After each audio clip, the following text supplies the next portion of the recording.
Ya, Assalamualaikum warahmatullahi wabarakatuh.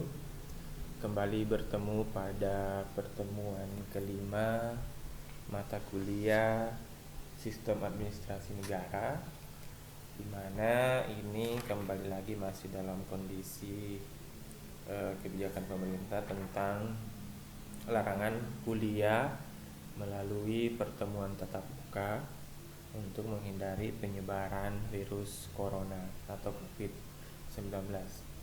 Pada pertemuan ini kita akan membahas mengenai birokrasi dan manajemen pemerintahan oleh saya Herdi Syam dalam program studi Ilmu Administrasi Publik semester 4 Fakultas Ilmu Administrasi Universitas Puang Magalatung Sengkang. Pertama di slide pertama ini kita akan membahas mengenai birokrasi dan manajemen, di mana kata birokrasi berasal dari kata burau yang berarti meja dan kratein yang berarti kekuasaan atau kekuasaan yang diatur dari belakang meja. Bahkan beberapa pendapat di beberapa negara juga menggunakan asal kata birokrasi ini sebagai sistem pengelolaan pemerintahan di sana. Kemudian birokrasi di Indonesia juga ada sebuah istilah yang pernah saya baca di salah satu tulisan, di mana birokrasi ini diartikan sebagai biro yang gila. Jadi kata kresinya mereka artikan atau sang penulis artikan sebagai gila. Ini tulisan ini ditulis untuk menggambarkan bagaimana kondisi birokrasi di Papua dan Papua Barat, yang di sana betul-betul ada semacam kerjasama antara pemerintah daerah di sana dengan pemerintah pusat yang hanya cenderung ingin mengeruk sumber daya alam di tanah Papua, sehingga penulis itu di tulisannya dimuat di web internet di Kompasiana mengenai birokrasi ini sebagai biro yang gila. Jadi ya itu pandangan salah satu penulis yang mengatakan mencoba mengamati konsep birokrasi di Indonesia khususnya di tanah Papua. Kemudian lanjut, beberapa ahli mencoba memetakan agar kondisi birokrasi ini atau minimal pegawai yang bekerja di sektor birokrasi ini dapat bekerja secara efektif dan efisien dengan spesifikasi sebagai berikut.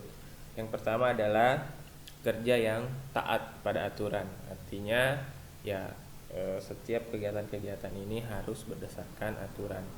Ya, tapi ya sama dengan yang saya sampaikan sebelumnya bahwa kondisi ini selalu menjadi permasalahan ketika masyarakat antipati karena cenderung para birokrat ini sendiri yang melanggar aturan. Misalnya di dalam kondisi masyarakat umum atau di lingkungan masyarakatnya, seorang birokrat atau pegawai pemerintah harus menjadi contoh, harus menjadi teladan. Itu tuntutannya sekarang pegawai-pegawai pemerintah. Jadi kalau di lingkungannya dia harus selalu memberi contoh. Misalnya yang paling sederhana yang sering saya lihat di media sosial adalah memarkir kendaraan misalnya di kompleks atau di sebuah kompleks perumahan di jalanan umum, dan itu otomatis mengganggu alur lalu lintas atau alur pengendara yang lain. Nah, hal-hal seperti ini sebenarnya tidak boleh sama sekali dilakukan oleh pegawai pemerintah karena tuntutan pegawai pemerintah di zaman modern ini adalah menjadi teladan minimal di lingkungan sekitarnya. Jadi bukan hanya saja dia sebagai seorang pegawai pemerintah ketika berada di kantor dengan pakaian dinasnya, tapi di dalam kehidupan sehari-hari pun seorang pegawai pemerintah atau birokrat yang dalam hal ini yang kita pakai harus menjadi teladan dan tidak memberikan contoh-contoh yang buruk di tengah-tengah masyarakat.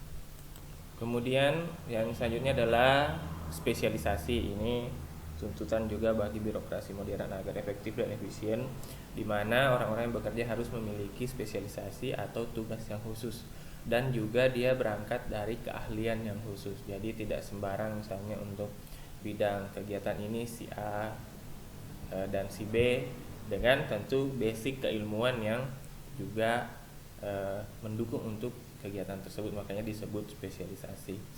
Kemudian yang ketiga adalah kaku dan sederhana. Jadi kembali pada poin 1 mengenai yang taat aturan, artinya tidak boleh ada aturan-aturan yang dilanggar, tapi aturan itu harus sederhana. Misalnya untuk mengurus KTP jangan sampai terlalu banyak aturannya, misalnya harus ada pengantar RT, RW, kepala desa, lurah, kemudian camat, baru misalnya ke catatan sipil. Jadi aturannya sederhanakan saja, misalnya kepala desa, camat, kemudian misalnya catatan sipil, tapi itu harus ditaati, harus kaku, tidak boleh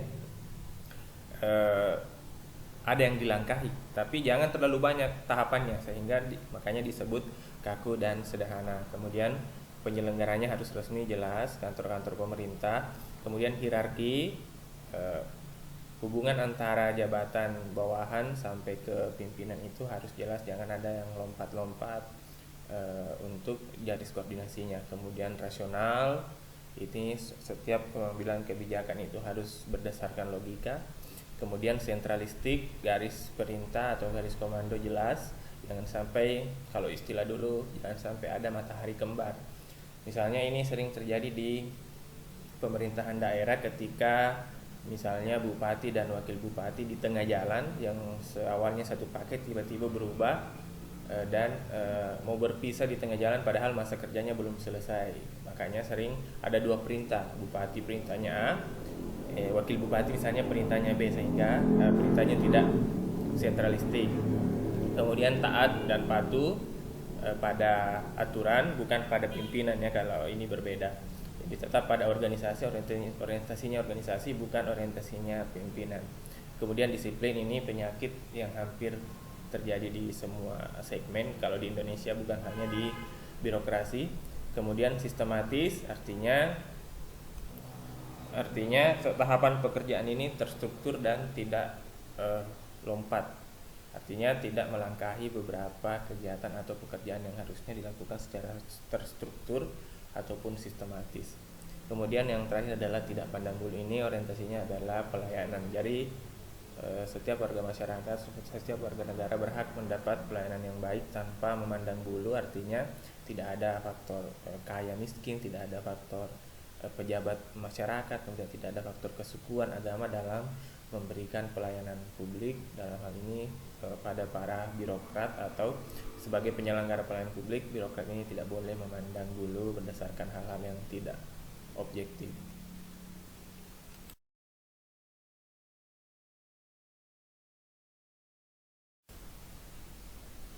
Ya, lanjut pada slide selanjutnya.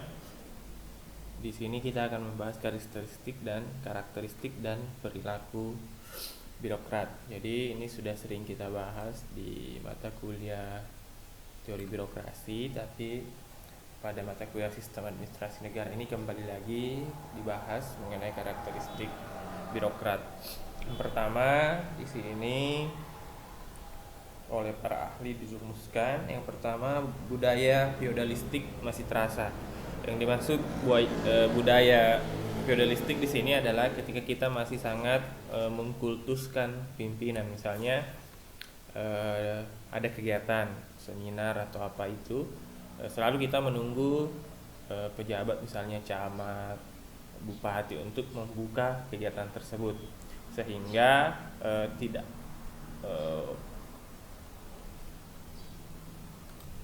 nanti dianggap kegiatan tersebut absah apabila sudah mendapat restu dari pemerintah pusat ataupun pusat-pusat kekuasaan atau pusat-pusat pemerintahan. Jadi ya salah satu contohnya seperti tadi, selalu menunggu kedatangan pejabat untuk membuka kegiatan secara resmi. Kemudian yang kedua, kebiasaan menunggu petunjuk atau pengarahan. Jadi walaupun sudah ada regulasi, sudah ada aturan, sudah ada petunjuk teknis tentang misalnya sebuah kegiatan, tetap saja kita selalu para birokrat ini menunggu perintah pimpinan. Nanti ada pimpinan datang kemudian mengarahkan baru mau dikerjakan, padahal sudah ada petunjuk teknis yang diberikan sebelumnya untuk misalnya salah satu kegiatan, tapi tetap saja masih menunggu arahan-arahan dari pimpinan. Kemudian loyalitas bukan pada organisasi tapi pada pimpinan. Ya, masih tetap dengan istilah saya, yaitu asal pimpinan senang. Bahkan pada beberapa meme-meme di media sosial sering ada tulisan yang mengatakan bahwa cenderung penjilat itu lebih cepat sukses dibanding yang berprestasi, karena ini loyalitasnya memang bukan pada organisasi akan tetapi kepada pimpinan. Kemudian yang selanjutnya, belum berorientasi pada prestasi. Jadi memang ini sulit ketika birokrat dituntut untuk berprestasi, kemudian ganjaran untuk prestasi itu tidak ada, artinya tidak ada reward, tidak ada hadiah. Kemudian ketika tidak berprestasi atau prestasinya buruk, tidak ada punishment atau hukuman. Jadi tidak berbeda dengan di swasta, misalnya ada penilaian cabang dengan penjualan terbanyak, penjualan terbesar, kemudian nanti di akhir tahun akan diberikan hadiah, bonus dan sebagainya. Kemudian cabang yang buruk capaiannya akan diumumkan, sehingga mendorong untuk cabang-cabang lain untuk berprestasi. Nah, kalau di sektor pemerintahan belum ada lomba-lomba ataupun kegiatan-kegiatan yang orientasinya prestasi, jadi sulit memang untuk menuntut prestasi pegawai ketika tidak ada ganjaran atas prestasi tersebut. Kemudian yang kelima, keinginan melayani masih rendah. Kalau di dalam ada sebuah teori yang mengatakan bahwa motivasi melayani itu sebenarnya bisa berasal dari internal orang itu sendiri. Namanya teorinya private service motivation atau motivasi melayani diri. Ini dalam penelitiannya, orang-orang yang memiliki motivasi melayani yang tinggi itu biasanya berasal dari orang-orang yang bekerja sebagai relawan, misalnya relawan bencana alam, relawan palang merah, relawan kegiatan-kegiatan sosial dan sebagainya. Biasanya orang seperti ini biasanya memiliki orientasi pelayanan yang tinggi. Nah, tapi sebenarnya kalau di Indonesia sudah ada, karena biasanya pegawai honorer atau pegawai kontrak berasal dari orientasi pelayanan yang tinggi. Jadi ketika masih berstatus honorer, motivasi melayaninya tinggi, motivasi kerjanya tinggi. Tapi ketika sudah diangkat misalnya jadi pegawai negeri, tiba-tiba berubah juga motivasi bekerjanya. Itu yang menjadi masalah juga di Indonesia. Kemudian belum ditopang teknologi. Kalau ini bukan hanya di sektor birokrat, di akademisi, dosen juga masih cenderung seperti ini. Masih banyak yang belum memahami teknologi, atau istilahnya gaptek atau gagap teknologi. Jadi ketika ada kegiatan-kegiatan yang berbau teknologi seperti saat ini, misalnya kita dituntut untuk belajar jarak jauh, tidak tetap muka, masih ada beberapa dosen yang kesulitan untuk misalnya menggunakan aplikasi Zoom, Microsoft Classroom, dan aplikasi-aplikasi belajar daring yang lain. Nah, ini yang menjadi masalah, bukan hanya di birokrat yang gagap teknologi, akademisi juga seperti itu. Kemudian budaya ekonomi yang tinggi. Ini hampir semua masyarakat Indonesia, bukan hanya birokrat.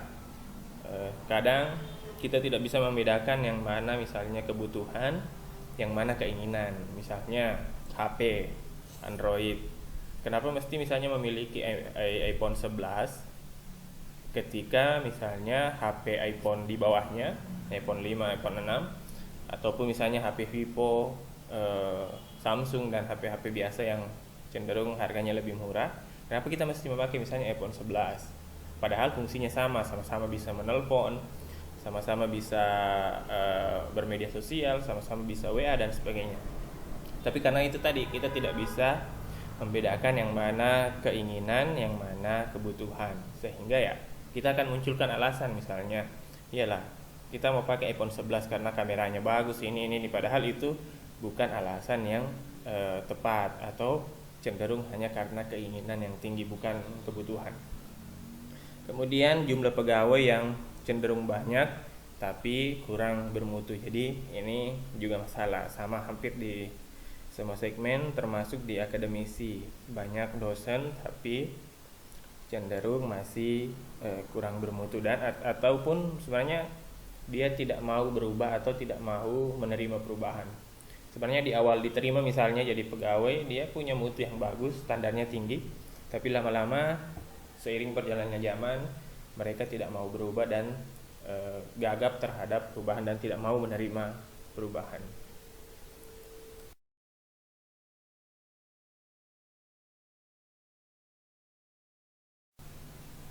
Ya, lanjut pada slide yang terakhir mengenai organisasi, sumber daya manusia, pelayanan dan manajemen pemerintahan di Indonesia.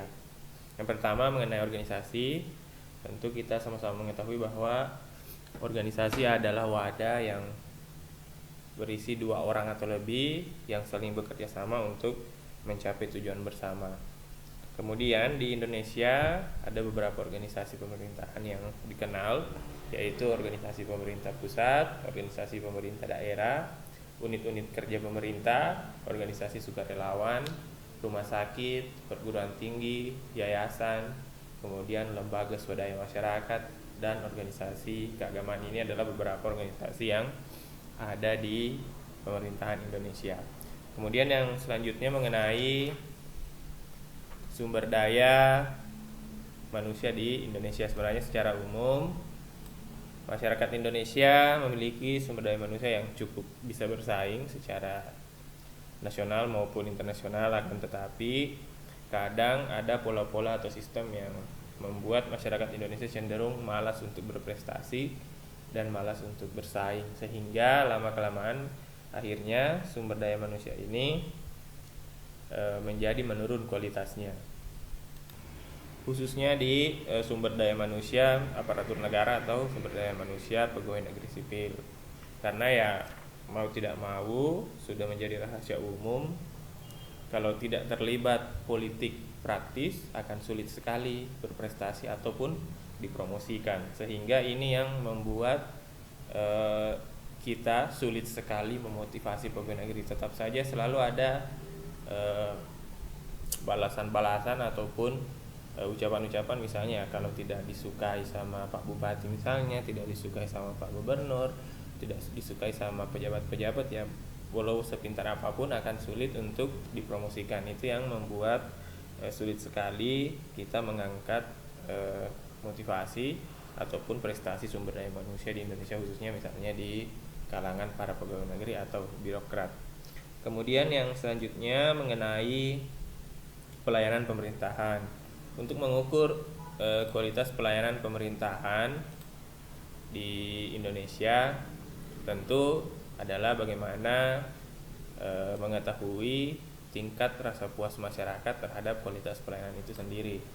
Ya, yang paling tidak terkait 3 hal, yakni biaya pelayanan, waktu pelayanan, dan mutu pelayanan. Jadi agak sulit memang untuk memberikan rasa puas kepada masyarakat. Ya, kalau di sektor bisnis atau swasta ada istilah bahwa ada harga, ada kualitas. Nah, kalau di konsep masyarakat atau pelayanan publik atau pelayanan masyarakat, terkadang masyarakat mau biayanya terjangkau tapi mutu pelayanannya harus tinggi. Jadi memang berat tugas seorang pelayan publik ataupun aparatur negara ataupun birokrat, karena itu tadi harus terkait 3 hal, yaitu biaya, waktu, dan mutu. Biayanya harus terjangkau, waktu pekerjaannya harus cepat, dan mutunya harus bagus. Nah, kalau di sektor swasta memang ketika biaya tinggi itu akan menunjang mutu yang tinggi. Jadi ada harga, ada kualitas. Tapi di sektor publik ini sulit karena biasa masyarakat menuntut biaya yang murah dengan mutu pelayanan yang tinggi. Kemudian yang selanjutnya mengenai manajemen pemerintahan, tetap kita pakai saja fungsi-fungsi manajemen yang paling klasik.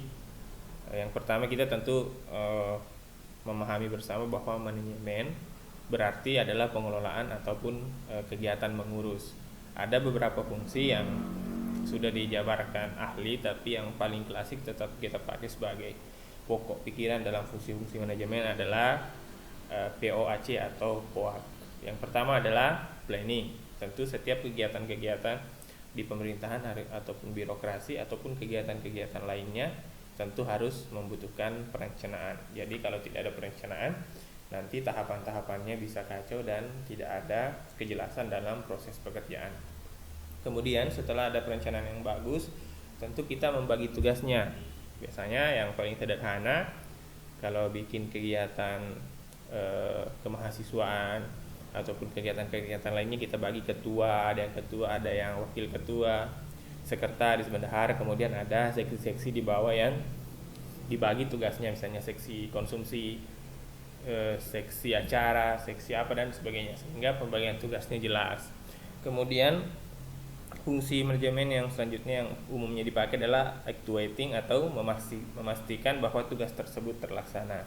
Jadi jangan sampai sudah dibagi bagus perencanaannya, sudah bagus pembagian tugasnya, sudah ada seksi-seksi dan penanggung jawab, akan tetapi ternyata di lapangan pekerjaan tersebut tidak dilaksanakan. Jadi tetap harus dipastikan tugas tersebut terlaksana dengan baik. Kemudian tentu setelah tugas-tugas itu betul-betul terlaksana, tentu kita membutuhkan pengawasan atau fungsi manajemen yang keempat, yaitu controlling.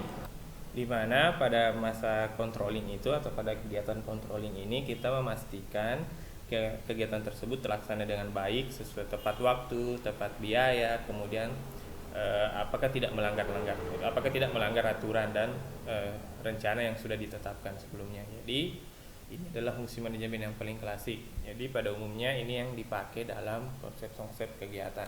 Jadi jangan sampai lain yang direncanakan, lain yang dikerjakan, dan lain juga yang dilaporkan. Itu masalah yang sering terjadi di Indonesia. Misalnya rencananya mau bikin seminar, kemudian ternyata yang dilaksanakan adalah workshop misalnya, kemudian yang dilaporkan sekian. Atau misalnya rencananya 5 hari, kegiatannya misalnya cuma 3 hari, yang dilaporkan misalnya 10 hari, untuk memarkup biaya-biaya yang muncul. Jadi itulah materi kuliah untuk pertemuan kelima, sistem administrasi negara.